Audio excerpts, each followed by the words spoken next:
Ang hina talaga. Wop! Mahinang ilaw maluluba ka pa rito.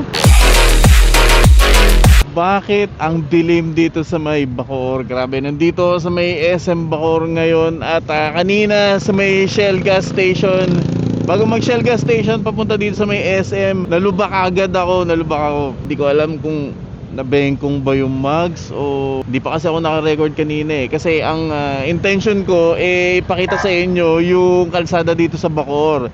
This is along Aguinaldo Highway, pauwi ng Dasmariñas, Cavite. Dadaan ako pa Imus mamaya. Gusto kong pakita sa inyo, ito yung follow-up video ko nung nilabas ko yung video ko about dun sa may kalinawagan ng Dasmariñas. Dahil sa Dasmariñas, yung mga kalsada doon well lit, ibig sabihin maliwanag yung kalsada. Pero dito sa may Bacoor, hindi ko alam kung bakit ang hina-hina nung street lights ninyo rito.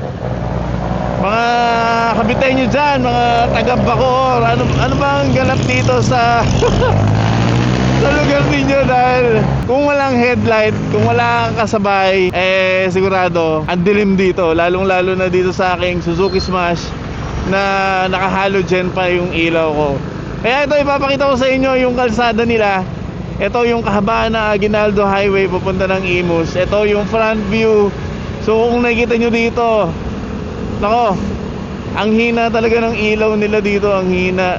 Hindi ko alam kung paano kayo nakakatiis sa ganitong klaseng kalsada kung hindi malakas yung ilaw ninyo. Kaya sa mga nakakasalubong ko, iniintindi ko lang na naka-high beam sila o nakabukas yung fog lamps nila. Wala na akong pakialam kasi panigurado nag-iingat lang din sila sa kalsada dahil napakadilim. At tulad ko, eto, naka-high beam na ako pero wala pa rin akong makita. Pambira talaga. Ang hina ng ilaw, yung street lights nila, ang hina talaga, promise.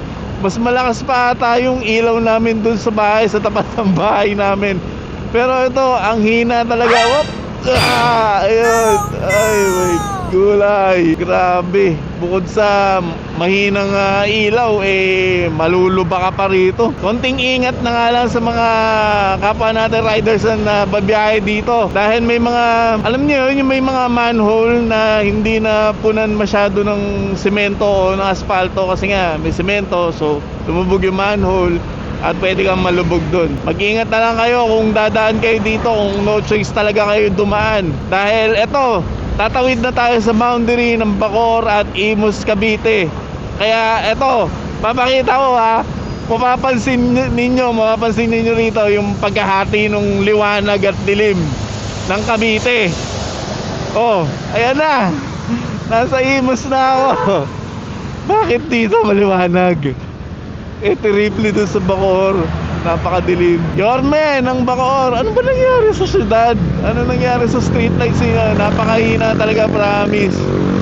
Para sa mga bumabiyahe, medyo delikado po. Para sa amin, lalong lalo na yung mga motor na nakastack yung ilaw na hindi ganun kaliwanag ang kanilang headlights. Panawagan lang po. Para sa kabutihan na lahat, shout out!